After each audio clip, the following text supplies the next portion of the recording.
नमस्कार सर्वांना. मंडळी, सध्या हा मंथ जो नॅशनल पीसीओडी अवेअरनेस मंथ म्हणून डिक्लेअर जो झालेला आहे, त्या निमित्ताने आपण तज्ज्ञ डॉक्टरांची मतं आणि मार्गदर्शन घेत आहोत. तर यापूर्वीचा व्हिडिओ पडलेला आहे आयुर्वेदिक उपचार, आणि आज आपण आलेलो आहोत ना, ते आपण होमिओपॅथी डॉक्टरांचं मत घेण्यासाठी आलेलो आहोत. यापूर्वी पण मी तुम्हाला सांगितलं होतं की शक्यतो आपण ह्या तिन्ही उपचार पद्धती कव्हर करणार आहे, आणि त्या पद्धतीनेच आज आपण होमिओपॅथी डॉक्टरांकडे आलेले आहोत आणि त्यांचं मत आता याविषयी आपण बोलून जाणून घेऊया. तर चला मंडळी. नमस्कार डॉक्टर. नमस्कार. तुमची ओळख करून द्या बरं. नमस्कार, मी डॉक्टर मधुश्री करलकर. मी होमिओपॅथिक प्रॅक्टिस करते आणि माझी प्रॅक्टिस ही संभाजीनगरला आहे, चिंचवड संभाजीनगरला आहे, आणि गेली 6 वर्ष मी प्रॅक्टिस करते. आणि होमिओपॅथीमध्ये जे जे आजार म्हणजे स्त्रियांबाबत म्हणा किंवा लहान मुलांबाबत म्हणा किंवा इन जनरल सगळेच आजार आपल्याकडे बऱ्यापैकी जे होमिओपॅथीने कंट्रोल करता येतात किंवा कव्हर करता येतात ते मी प्रयत्न करून बऱ्यापैकी रिझल्ट देते. तर स्त्रियांच्या समस्यावर आपल्याकडे जास्त मार्गदर्शनासाठी किंवा जास्त पेशंट ट्रीटमेंट आपल्याकडे केली जाते. पण तुम्ही लग्नापूर्वी पण करत हो होता? हो हो. अच्छा, मग ते कुठे चिंचवडमध्येच होतं का? नाही, माझं कोकणामध्ये होतं. हं. हा, कोकणामध्ये मी कुडाळ आणि वेंगुर्ला म्हणजे सिंधुदुर्गमध्ये मी प्रॅक्टिस करायचे. 1-2 वर्ष लग्नाआधी प्रॅक्टिस केली, पण होमिओपॅथीच करायची प्रॅक्टिस. हे पीसीओएस आणि पीसीओडी हा डिफरन्स म्हणजे हे काय आहे नक्की? हे आम्हाला तर म्हणजे बऱ्याच पेशंटना कळतच नाही. पीसीओएस काय, पीसीओडी काय आहे? सांगते. ऍक्च्युली तुम्हाला सामान्य भाषेमध्ये म्हणजे इन जनरल कसं आहे की पीसीओडी आणि पीसीओएस हा जो आजाराचा प्रकार आहे ना, तर पीसीओएस जो हा आजार आहे तो एक गंभीर प्रकारचा आहे. म्हणजे थोडक्यात की पीसीओडी पेक्षा थोडस जास्त त्याची स्ट्रेंथ आहे म्हणायला पाहिजे, कारण तिथे हार्मोनल इम्बॅलन्स जास्त होतात आणि तिथे काय होतं की इन्सुलिन रेझिस्टन्स येतो. म्हणजे काय, तर इन्सुलिन हार्मोनची जी प्रतिकार क्षमता असते ती तिथे अबॉर्ट केली, ऍक्च्युली प्रतिकार केला जातो त्याचा, आणि त्यामध्ये डिफरन्स आल्यामुळे सगळे हार्मोन्स बिघडतात आणि एक वेगळी परिस्थिती निर्माण होते की तो एक प्रवृत्ती म्हणजे जसं की पॉलिसिस्टिक म्हणतो ना आपण, तर हे गर्भाशयाच्या रिलेटेड असल्यामुळे ते कसं होतं की वंध्यत्व किंवा इतर हार्मोनल इम्बॅलन्स किंवा काय म्हणतो आपण की पिरियड रिलेटेड जे काही प्रॉब्लेम्स स्त्रियांना येतात, हे जास्त करून पीसीओएस मध्ये हार्मोनल इम्बॅलन्स जास्त असतो आणि वंध्यत्व ट्रीट करणं जरा अवघड असतं त्याच्यामध्ये. म्हणजे जास्त करून आपल्याला ती ट्रीटमेंट द्यायला खूप इफर्ट घ्यावे लागतात. आणि पीसीओडीच एक आपण भाग म्हणू शकतो किंवा लक्षण म्हणू शकतो की ते पीसीओडी आहे. आणि पीसीओडी मध्ये जसं की सुरुवात स्टार्ट होते की पॉलिसिस्टिक, म्हणजे आता कसं आहे की आपली गर्भसंस्था आहे, मग त्यामध्ये आपलं गर्भाशय आहे, गर्भाशयाच्या बाजूला बीजांड आहे, तर त्या बीजांडातनं जे बीज निर्माण होते ती बीज निर्मिती निर्माण व्हायलाच प्रॉब्लेम येतो. ऍक्च्युली ते अंडाशयाचं आजार आहे. आणि ते दोन्ही वेगवेगळे पहिली स्टेप पीसीओडी आहे ना, वेगवेगळं. हो हो हो, त्याचं गंभीर स्वरूप आहे थोडस. म्हणजे पीसीओएस हे सेकंड स्टेप आहे. हो हो, पुढची स्टेप आहे. आणि त्याचा पीसीओडी हा एक भाग म्हणू शकतो किंवा एक लक्षण, म्हणजे ती जी लक्षणांचा जो प्रकार आहे, म्हणजे लक्षणांचा जो एक समूह आहे तो त्यामध्ये दिसतो आणि त्याचं हळूहळू रूपांतर मग ते एक गंभीर समस्या म्हणून होतं, त्याला आपण पीसीओएस म्हणतो. मग तो एक सिंड्रोम झाला. पण आता हे ना नवीनच म्हणजे हे शब्द आहेत, म्हणजे हे ऍक्च्युली कोणाच्या डोक्यात पण पटकन येत नाही की आपल्याला हा त्रास होतो. हे कसं, म्हणजे लक्षणं काय आहेत त्याची, कसं आपल्याला कळतं? सांगते. पीसीओडी मध्ये काय होतं की सुरुवातीला जसं की आपण एन्व्हायरमेंटल फॅक्टर जसं की म्हणजे स्ट्रेस लेवल म्हणा किंवा खाण्यापिण्यामध्ये बदल किंवा मानसिक स्थिती जी बिघडल्यामुळे काय होतं की स्त्रियांमध्ये सुरुवातीला मूड स्विंग व्हायला लागतात, मग पाळी अनियमित होते, त्याच्यानंतर काय होतं की अतिरिक्त शरीरावर केस यायला लागतात. शरीरावर इन द सेन्स म्हणजे हेअर पार्ट, जिथे हेअर यायला पाहिजे, म्हणजे जिथे केसांची ग्रोथ व्हायला पाहिजे तिथली ग्रोथ कमी होते, किंवा तिथली ग्रोथ पूर्णतः म्हणजे तिथे केस गळती चालू होते, आणि नको असलेल्या ठिकाणी जसं की मिशीच्या चेहऱ्यावर, मिशीच्या ठिकाणी, किंवा चीनवर, किंवा आपल्या ट्रंकवर, जिथे फिमेलला येत नाहीत केस तिथे म्हणजे मेल लाईक सिम्पटम्स दिसतात, म्हणजे पुरुषांसारखी तिथे निर्माण होतात लक्षणं. आणि ती लक्षणं निर्माण झाल्यामुळे काय होतात की पेशंट डिस्टर्ब होतो, नंतर पिरियड इरेग्युलर होणं, त्याच्यानंतर जास्त प्रमाणात चेहऱ्यावर पिंपल्स येणं, त्याच्यानंतर अनियमित झोप, म्हणजे झोप रात्री उशिरा येणं, सकाळी लवकर जागणं येणं, कायम थकवा, थोडंसं काम केल्यानंतर थकवा येणं, चिडचिड होणं, या सगळ्या समस्या निर्माण होतात पीसीओडी मध्ये. आणि पीसीओएस हा सिंड्रोम तयार होतो की ज्याच्यामध्ये ते हळूहळू पेशंट सफर होऊन काय होतं की हार्मोन्स सगळे डिस्टर्ब होतात. म्हणजे जसं की आपल्या शरीरामध्ये मेल हार्मोन्स फिमेल्स मध्ये पण असतात, पण ते लिमिटेड प्रमाणात असतात, पण त्याचं जेव्हा अतिरिक्त प्रमाण वाढायला लागतं तेव्हा आपल्या शरीराला काय होतं की त्याची अनवॉन्टेड सगळीकडे ती लक्षणं दिसायला लागतात, आणि त्याची तीव्रता अजून जास्त वाढते. आता अगोदर काय होतं की काही वर्षापूर्वी, म्हणजे 10-1 वर्षापूर्वी म्हणायला हरकत नाही, की ते 30-35 ह्या वयात दिसायचे ही लक्षणं पीसीओडीची. पण आता यंग मुलींमध्ये, म्हणजे जेव्हा रिप्रोडक्टिव्ह एज चालू होतं 12 वर्ष 13 वर्ष, ते सुरुवातीलाच दिसायला चालू होतात. माझ्याकडे अशा काही छोट्या मुली पण आलेल्या आहेत की त्यांना जेव्हा पिरियड स्टार्ट होतात तेव्हा डायरेक्टली ब्लिडिंगच स्टार्ट होतं फास्ट. मग ते कंट्रोल करायला आपल्याला भरपूर कष्ट घ्यावे लागतात, किंवा त्यांना ट्रीट करायला त्यांना एज्युकेशन त्या प्रकारचं प्रॉपर द्यावं लागतं. सगळ्या गोष्टी त्याच्यात इन्क्लुडेड केलेल्या आहेत. म्हणजे आता तुम्ही म्हणालात 12-13 वर्ष, हो 14, येस माझ्याकडे 14व्या वर्षी मुलगी, 13 वर्ष कंप्लीट होऊन 14व्या वर्ष जेव्हा स्टार्ट झालेली अशी मुली पण माझ्याकडे आलेल्या आहेत. आणि त्यांना एक्सेसिव्ह ब्लिडिंग होतं, सुरुवातीला लवकर पण येते आणि एक्सेसिव्ह पण होतं. आणि दुसरा प्रकार असा आहे की ते उशिरा येतात, लॉंग स्टँडिंग, म्हणजे जास्त दिवस ब्लिडिंग राहतं, आणि ते बंद होताना पण नाकी नऊ येते, म्हणजे अक्षरशः पेशंट हैराण होतो. म्हणजे हे सगळे हार्मोनल डिस्टर्बन्स यायला चालू होतात. मग यावेळी आपल्याला ट्रीटमेंट शिवाय पर्याय नसतो, आपली लाईफस्टाईल बदलायला लागते. पण मग ही जे आता म्हणजे आयापूर्वी, जसं आता आम्ही आमचं लग्न झालं, आम्ही पण या याच्यातून आलेलो आहे, बरोबर, मुलं झाली, बरोबर, पण आम्ही हा शब्द ऐकला नाही. आमच्या वेळेला हे नव्हतं. हे अचानक आता हे जे सुरू झालं ना, हे का सुरू झालं, का बाबा, काय म्हणजे लाईफस्टाईल काय झालं, काय नक्की एवढ्या कमी वयापासून सुद्धा हा जर त्रास व्हायला लागला, मग असं काय घडलंय की त्यांची लाईफस्टाईल चेंज झाली, काय घडलं? सांग. सगळ्यात महत्वाचं आपलं एन्व्हायरमेंटल फॅक्टर आहे. म्हणजे फॅमिलीमध्ये सुरुवातीपासून ना घरचं अन्नच दिलं पाहिजे. बाहेरचं पॅकेट फूड म्हणा किंवा जंक फूड आपण जे म्हणतो, पटकन बनवलं, पटकन दिलं, पॅकेट ओपन केलं, शिजवलं, दिलं, हे अतिशय म्हणजे प्रिझर्वेटिव्ह वापरलेले पदार्थ तुम्ही देताय. इव्हन बेकरी आयटम्स सगळे बंद केले पाहिजे, मैद्यापासून जे बनवलेले.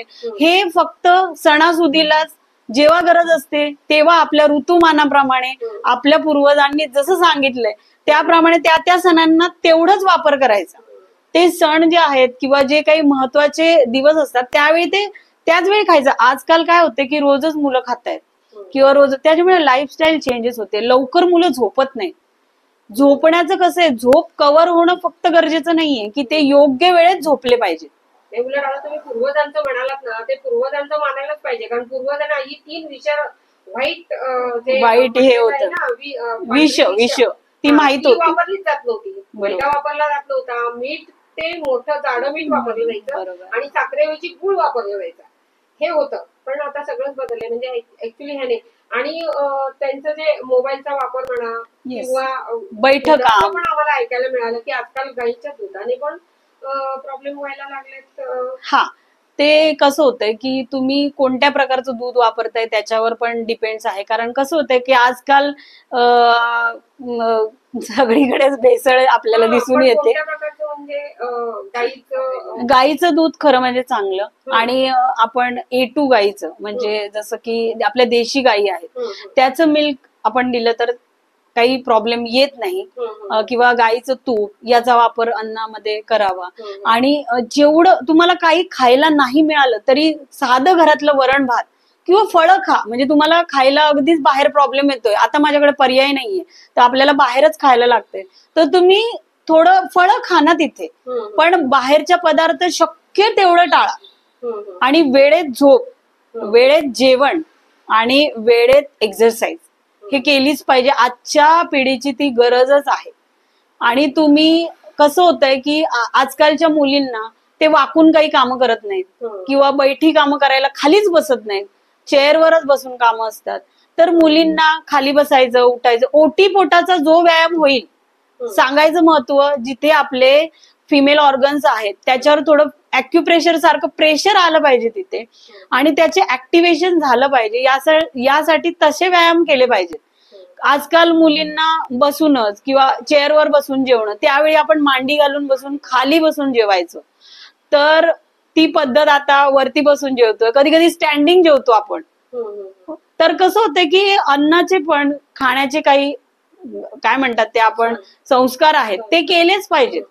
आता काय झालं माहितीये का, आम्ही आतापर्यंत आम्हाला माहिती होतं की जॉब करणाऱ्या मुली आणि मॅरिड महिला त्यांच्यापर्यंत आम्ही हा वयोगट धरला होता. पण तुमच्याकडे पेशंट 13 वर्षापासून आलेले त्यांनाही आहे, तर मग हा एक वयोगट खूप म्हणजे शालेय जीवन झालं ते. बरोबर. मग ह्या मुलांना काय प्रॉब्लेम, म्हणजे एवढ्या लहान वयात त्यांची लाईफस्टाईल कुठे बिघडली? ऍक्च्युली जॉब करणारे जे आहेत ना, त्यांना जॉबचं टेन्शन म्हणा, त्यांचं कामाचं नियमितपणा नाहीये कुठला. आता तसं मुलींना शाळेतल्या सांगते ना मी. आता काय होतंय की अनुवंशिकता एक हेरिडिटरी आपण म्हणतो. समजा आई पीसीओडी ट्रीटमेंट घेऊन किंवा पीसीओएस ला ट्रीटमेंट घेऊन ते वंध्यत्वाने नंतर जर तिला ते बाळ वगैरे झालेले असेल तर हेरिडिटरी थोडेसे गुणधर्म त्या बाळामध्ये येतं किंवा त्या बालकामध्ये येतं. शिवाय तुमचं वजन सर्टन लिमिट पेक्षा कमी पाहिजे. ओबेज आता तुम्ही 10 वर्षाच्या मुली दिसतात, ते 11व्या वर्षी त्यांच्या पिरियड चालू होतात, मग त्या एवढ्या ओबेज दिसतात, पण ते ओबेज हेल्दी नुसार म्हणजे हेल्दी खाण्यानुसार त्यांचं नसतं. तर ते काय होतं की ही लाईफस्टाईल चेंजेस झालेले आहेत. 12-12 तास मुलं बसून असतात एका जागी. जेव्हा स्कूलमध्ये जातात, पुन्हा ते ट्युशनला जातात, क्लासेसला जातात, घरी येतात, मोबाईलवर बसतात, परत जेवायला बसतात आणि झोपतात. याच्या व्यतिरिक्त मैदानी खेळ त्यांना काहीच नाहीये. मोबाईलची सवय तर आपल्या मग ते लागलेली आहे.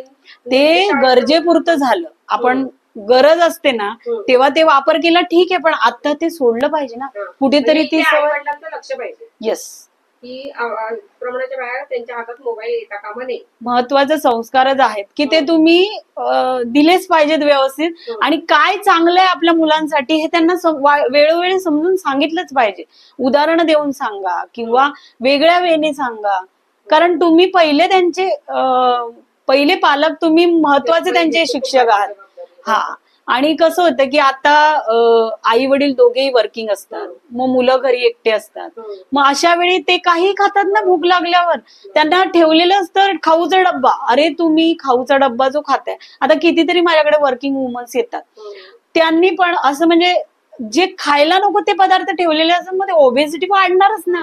आणि अननेसेसरी त्यांना जाणार, मग ते वरण भात कसं खाणार तुमचं, त्यानेच पोट भरतं ना. किंवा वरण भात नाही तर पराठ्यामध्ये आपण वेगवेगळ्या भाज्या सगळं खाऊ शकता. जे तुमच्याकडे शिस्त, जे तुमच्या घरामध्ये संस्कार आहेत की तुम्हाला आता कसं होतं, आपली महाराष्ट्रीयन संस्कृती आहे, तर इथे वरण भात, पोळी भाजी, चटणी, लोणचं, पापड जे काही आहे ते सुरुवातीपासून जसं देताय तसं द्या मुलांना. फक्त बाहेरचे पदार्थ त्यात ऍड करू नका. कधीतरी एन्जॉय म्हणून करायला ठीक आहे. आता चायनीज अजिबात नाही घेतलं पाहिजे मुलांनी.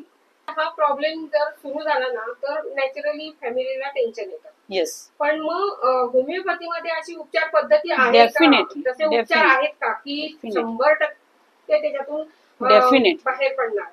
डेफिनेटली. मला सुरुवातीला पेशंटची प्रवृत्ती जाणून घ्यायला लागते, पेशंटची माहिती पूर्ण घ्यावी लागते. मला एका पेशंटला 1-1.5 तास त्याला काउन्सिलिंग करायला लागतं. आता पीसीओडी हा फक्त शारीरिक नाही, मानसिक पण तिथे डिफरन्स येतो. तर शारीरिक मानसिक दोन्ही अवस्था लक्षात घेऊन पॅरेंटला आणि त्या पेशंटला, दोघांनाही मला काउन्सिल करायला लागतं. आणि त्या अनुषंगाने मी जे काही मेडिसिन्स देते त्या मेडिसिनला कधी कधी आपल्याला काय होतं की सुरुवातीला मुलं आपल्याशी बोलत नाहीत, त्यांच्या सवयी आहेत, त्यांचे हेड टू फूट जी काही लक्षणं आहेत ती आम्हाला घेऊन त्याच्यावर अभ्यास करून त्यानुसार जी काही त्याला लक्षणं सतावतायत, आता पीसीओडी आहे तर सगळीच लक्षणं दिसत नाहीत काहींमध्ये सुरुवात असते, मग सुरुवातीचे 2-3 लक्षणं असतात, पण ही सुरुवात झालेली असते, तर तिथे आपल्याला त्यांना त्या प्रकारे ट्रीटमेंट द्यावी लागते. जशी तुमची लक्षणं तशी ट्रीटमेंट. होमिओपॅथीमध्ये एकाला हे मेडिसिन पीसीओडीला आहे तर हेच दुसऱ्याला असेल असं नसतं. प्रत्येकाचं जसं आयुर्वेदामध्ये वेगळं आहे तसं होमिओपॅथीमध्ये पण वेगळं आहे. त्याच्या प्रकृतीनुसार आम्ही त्याला मेडिसिन देतो. म्हणजे थोडक्यात त्याची हिस्ट्री तुम्हाला येस द्यावी येस लागते, पहिली काय त्याला आजार आहे हो किंवा हो काय त्याचे सगळं problems सगळं आहेत, सगळं त्याची फॅमिलीमध्ये हेरिडिटी Yes, काय आहे नक्की, वगैरे नक्की, सगळं, म्हणजे पूर्ण फॅमिली सगळं सगळं आणि तशी उपचार पद्धत. फॅमिली पूर्ण म्हणजे आजी आजोबांपासून त्यांचे अनुवंशिक काय आहे ते लक्षात घेऊन, त्यांच्या पास्ट मध्ये त्यांना कधी ऍडमिट केलंय का, कधी त्यांना पास्ट मध्ये सिव्हिअर आजार झालेत का, सगळं विचारात घेऊन आम्हाला मेडिसिन काढून प्रॉपर मेडिसिन द्यावं लागतं. पीसीओडीला साधारण 8-9 महिने कधी कधी वर्ष लागतं. पण काय होतं की ते 100% कडे आपण म्हणू शकतो की ते आपण त्याला कव्हर करू शकतो. हो. पण पीसीओडी झालं, पण मग पीसीओएस त्याची सेकंड स्टेप आहे, मग पीसीओएस मधून सुद्धा बाहेर पडतात. हो का? पण त्याला आपल्याला कसं होतंय की त्याला खूप मेहनत घ्यावी लागते, पेशंटचा सपोर्ट लागतो. 50% जेव्हा डॉक्टर देतोय तुम्हाला इफर्ट, मेडिसिन देतोय, तर पेशंट कडून पण आम्हाला रिप्लाय लागतो. जसं की तुम्ही डाएट स्ट्रिक्टली मी जे देते ते करायलाच लागते. काही इन्व्हेस्टिगेशन बेसिक आहेत. पीसीओडी कसं होतंय, पीसीओडी आपल्याला निदान कशातून होते ते इन्व्हेस्टिगेशन आपल्याला करावे लागतात. सगळ्यात महत्वाची सोनोग्राफी करावी लागते. तर त्यातून आपल्याला दिसण्यात येतं की छोटी छोटी बीज तयार होत आहेत, ती परिपक्व होत नाहीये, मग तिथे तिची ग्रोथ होत नाही, हे सगळं आम्हाला स्टडी करावं लागतं.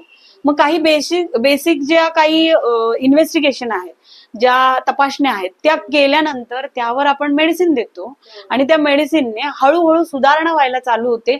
पण पीसीओएसला बराच वेळ लागतो. आणि जेव्हा स्त्री लग्न झाल्यानंतर आपल्याकडे ट्रीटमेंटला ऍज अ वंधत्व म्हणून येते की त्याला आपल्याला ट्रीट करायचंय, तेव्हा आपल्याला भरपूर इफेक्ट घेऊन त्यांना ते काय म्हणतात ते प्रजनन, त्यांची संस्था प्रजननला त्यांना म्हणजे काय म्हणतात ते ट्रीटमेंट देऊन त्यांना व्यवस्थित परिणाम म्हणजे प्रेग्नन्सी राहण्यासाठी जास्त इफर्ट घ्यावे लागतात. कारण महत्वाचा तोच मुद्दा असतो की बीजच होत नाही ना तयार. मग आपल्याला ते बीज धारणा स्टिम्युलेट करायला काही आपल्याला होमिओपॅथिक मेडिसिन त्या प्रकारे बदलावे लागतात. सतत आपल्याला टच मध्ये पेशंटला राहून त्यांना काही योगाचे प्रकार आहेत, काही मेडिटेशनचे प्रकार आहेत, काही खाण्यापिण्याच्या पद्धती आहेत, लाईफस्टाईल जसं की झोप व्यवस्थित पाहिजे, उठलं त्या वेळेत पाहिजे, या सगळ्या गोष्टीचा समन्वय जर त्यांनी व्यवस्थित साधला ना तर डेफिनेटली प्रेग्नन्सी राहायला मदत होते आणि व्यवस्थित ते त्याच्यातनं आउटकम येतात. म्हणजे एखाद्या महिलेला प्रेग्नन्सी राहत नसेल या प्रॉब्लेममुळे, पण म्हणजे त्याचा रिझल्ट आहे की राहते.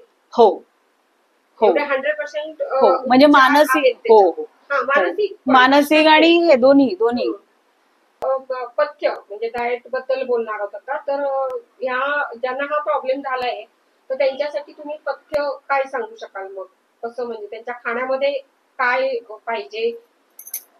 सांगते. ऍक्च्युली काय होतं की काही मुलींना नाश्ताच करायची सवय नसते किंवा काही बायकांना, तर ते साफ चुकीचं आहे. सकाळी नाश्ता हा केलाच पाहिजे.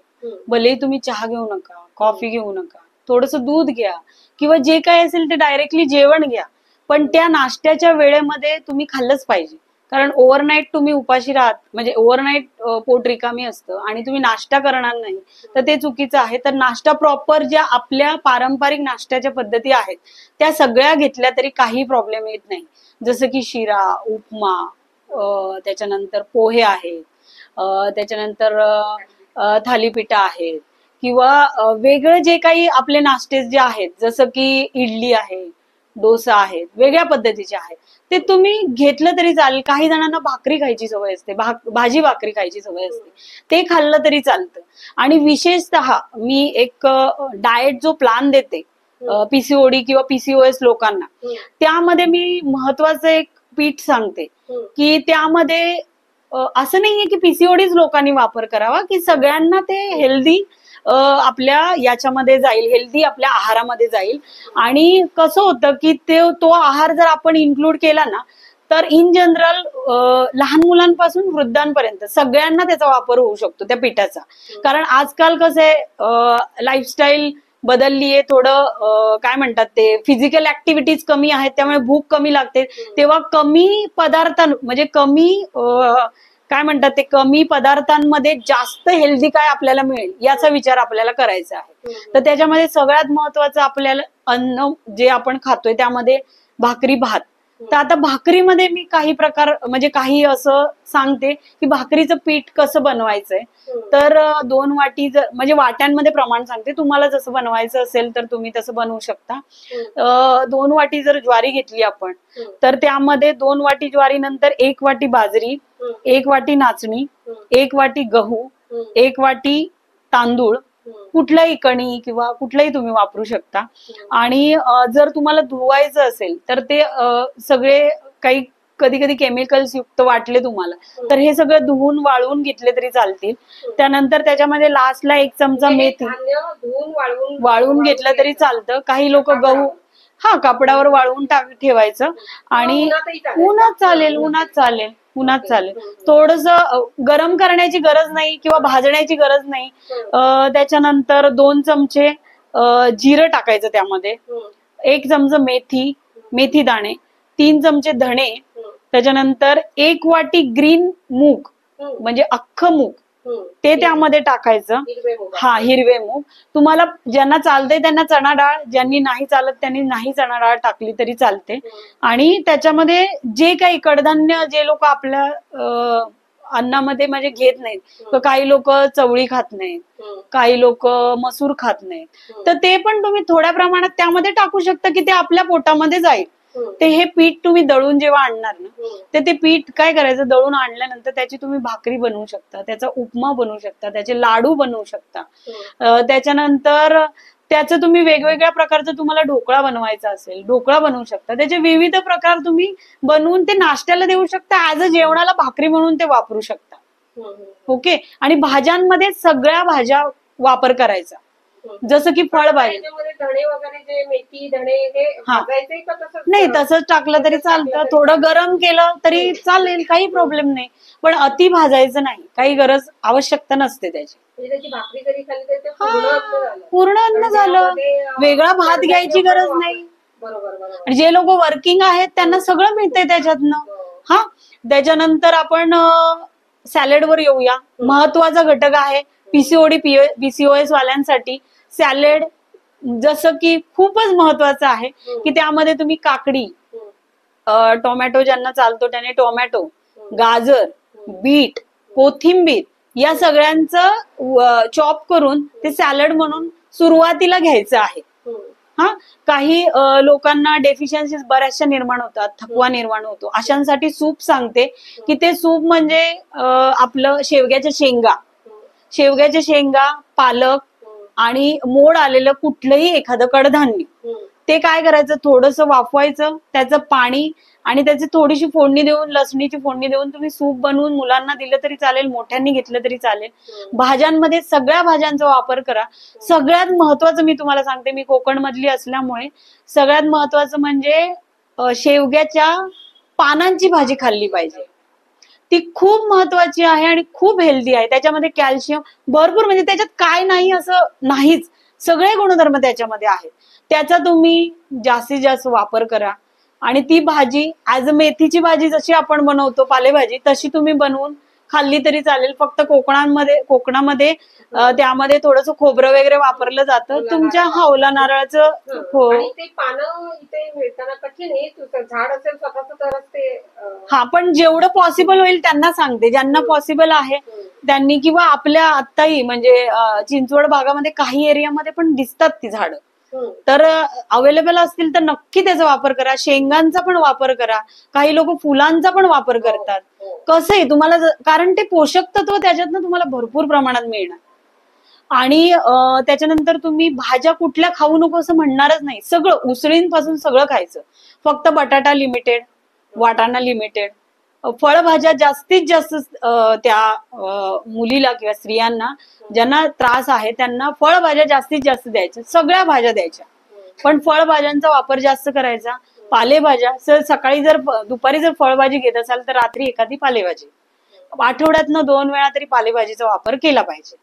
हा, त्याच्यानंतर महत्वाचं म्हणजे मी एक सांगते प्रत्येक पेशंटना की साळीच्या लाह्या, जसं आपण लक्ष्मीपूजनला किंवा नागपंचमीला वापर करतो साळीच्या लाह्या, तुम्ही नेटवर सर्च केलं तरी तुम्हाला इझिली दिसेल की साळीच्या लाह्या या जास्तीत जास्त जेव्हा आपल्याला एक्सेसिव्ह भूक लागते, पीसीओडी किंवा पीसीओएस वाल्यांना कसं होतं, ओबेसिटी जास्त असते, मग त्यांना एका जागी बसल्यामुळे भूक लागते किंवा अननॅचरल भूक म्हणतो ना आपण, अशा वेळी त्या साळीच्या लाह्या खायच्या.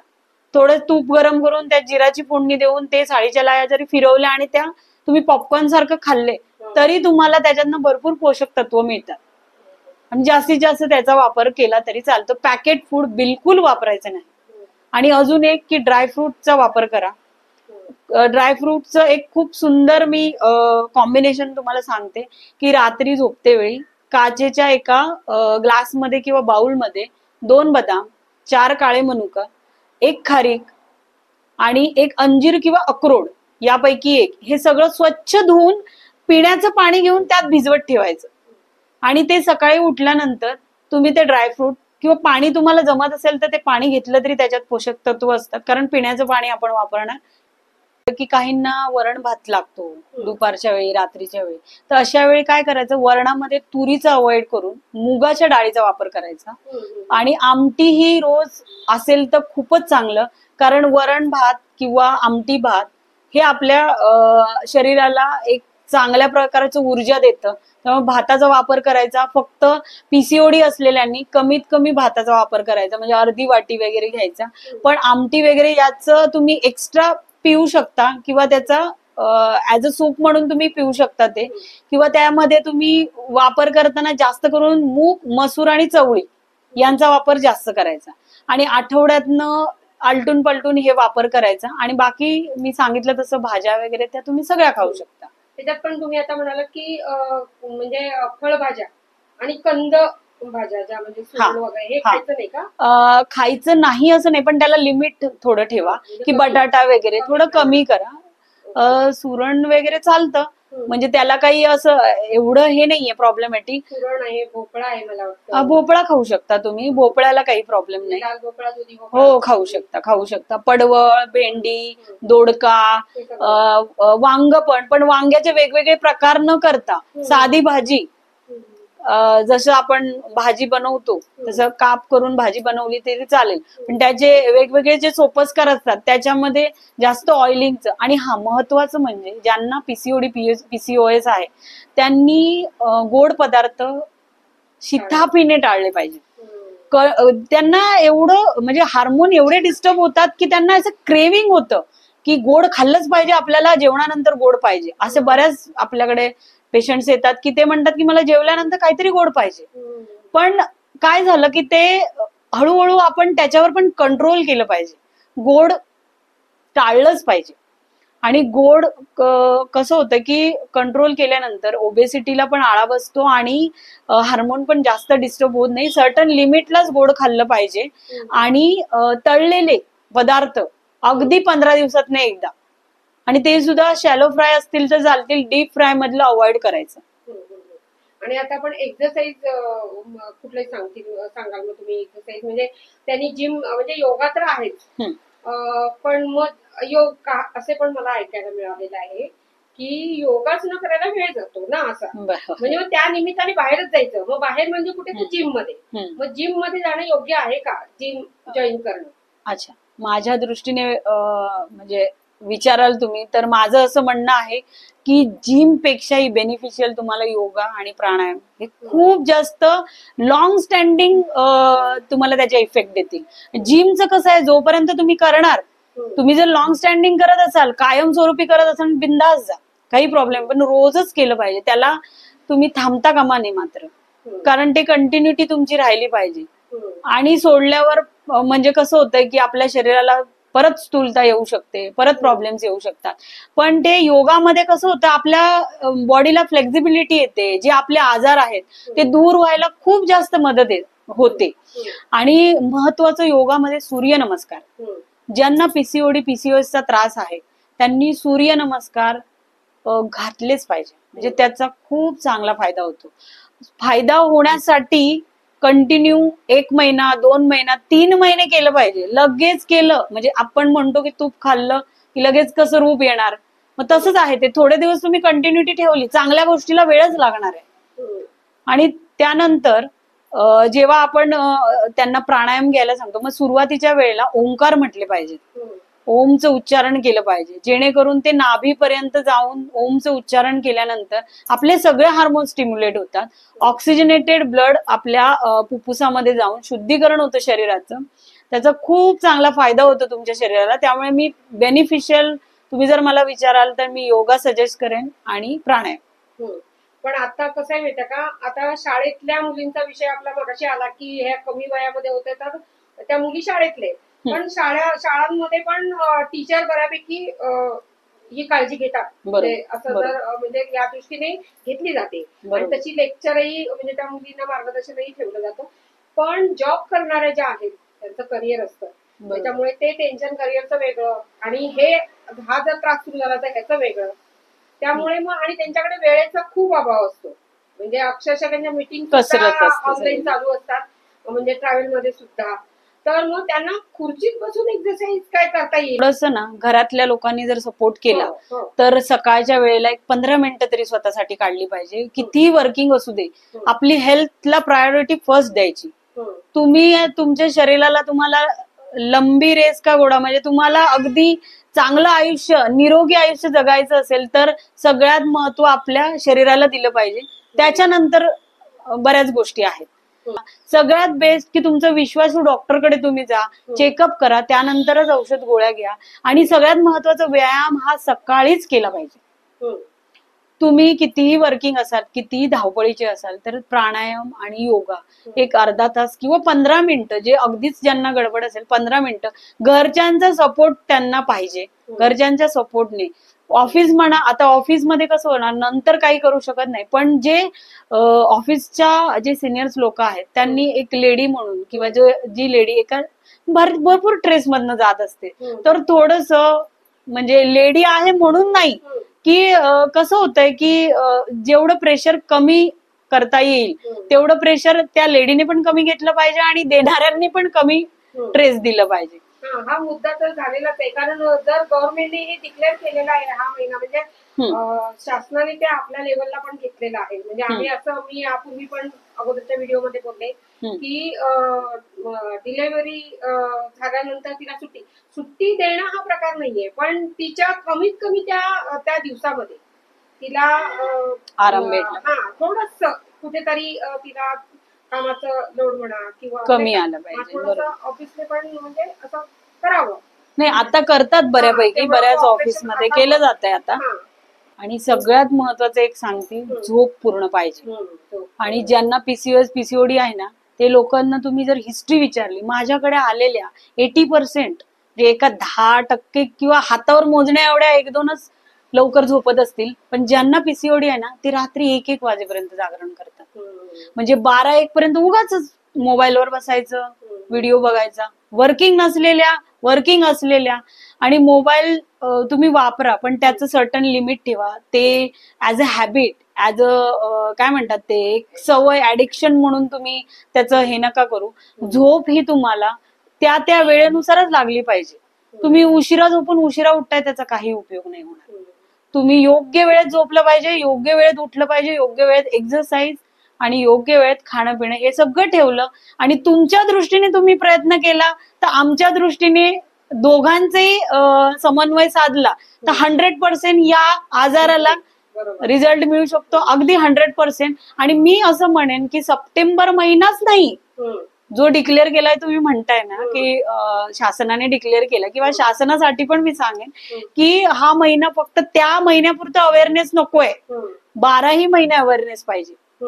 आणि असलेले त्यांचे जे काही फिमेल्स आहेत, त्यांचे पालक किंवा घरचे मेंबर्स यांनी पण थोडा सपोर्ट करून 12ही महिने त्यांना कसं आपण काय म्हणतात ते त्यांना एनकरेज करू की या डिसीज मधून तुम्ही बाहेर येणार. काही डिप्रेशन मध्ये जातात तर त्यांना आम्ही मेडिसिन देतोच. काही आपल्याकडे उत्कृष्ट मेडिसिन आहेत होमिओपॅथी मधल्या की त्या डेफिनेटली तुम्हाला आउट आणतात.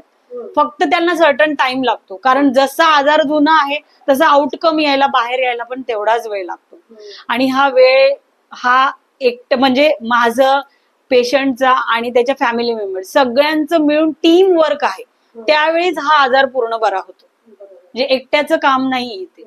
आणि अवेअरनेस पूर्ण वर्षभर राहिलं पाहिजे, या महिन्यापुरतं नाही. कसं माहितीये का, उलट काय का असे ना, सप्टेंबर महिना त्यांनी डिक्लेअर केला. आता प्रत्येक महिना कशाचा ना कशाचा तिथं बरोबर केलेला आहे.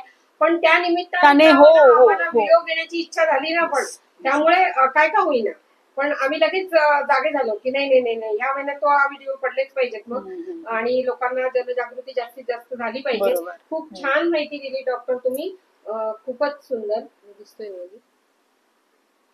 मंडळी. आताच आपल्याला डॉक्टरनी होमिओपॅथी उपचार जे आहेत आणि त्याच्यामध्ये 100% रिझल्ट कसा आहे, आणि एक्सरसाइज असेल, पथ्य असेल, सगळं कव्हर केलेलं आहे. आणि खूप छान माहिती त्यांनी सांगितली. पण पहिल्या वेळेला पण मी बोलले की हे मानसिक पण आहे हा आजार, मानसिक आणि भावनिक. त्यामुळे कुटुंबाची साथ असणं आवश्यक आहे. म्हणजे जर ती मुलगी असेल तर तिच्या आई वडील, आणि म्हणजे तिचं लग्न झालेलं असेल तर तिची सासरची मंडळी यांनी तिला कोऑपरेट करणं अत्यंत आवश्यक आहे, आणि तिला आनंदित ठेवणं आणि पूर्णपणे काळजी घेणं. पण मी ज्यांना हा त्रास झालाय ना त्यांनाही मी सांगेन की दुसरी आपली कोणी काळजी घेईल ह्याच्यावर न राहता स्वतः तुम्ही तुमच्या करिअरला जेवढं महत्व देताय ना, तेवढं महत्व तुमच्या आरोग्याला असलं पाहिजे. आणि डॉक्टरकडे जाऊन त्याची संपूर्ण ट्रीटमेंट व्यवस्थित घेणं. मग ते आताच आपल्याला ह्या डॉक्टरनी पण सांगितलं की तुम्ही आयुर्वेदिक कडे जा किंवा होमिओपॅथीकडे जा किंवा ॲलोपॅथीकडे जा, तुमच्या मर्जीने जिथे जाता येईल तसं तुम्ही त्यांची ट्रीटमेंट घेणं अत्यंत आवश्यक आहे. आणि सगळ्यांना पुन्हा एकदा मी सांगेन, विनंती करेन की हे व्हिडिओ अतिशय म्हणजे माहितीपर व्हिडिओ होत आहेत हे, आणि तिन्ही उपचार पद्धती आपण कव्हर करतोय. तर जास्तीत जास्त शेअर करा आणि जास्तीत जास्त लोकांपर्यंत हे पोहोचले पाहिजेत. जनजागृती होणं आवश्यक आहे. आणि प्रत्येक वेळेला सांगते तसंच ह्या वेळेला पण सांगेन की आमचे व्हिडिओ जर तुम्हाला आवडत असतील तर लाईक, शेअर आणि सबस्क्राईब करायला विसरू नका. खूप छान माहिती मिळते ह्या निमित्ताने.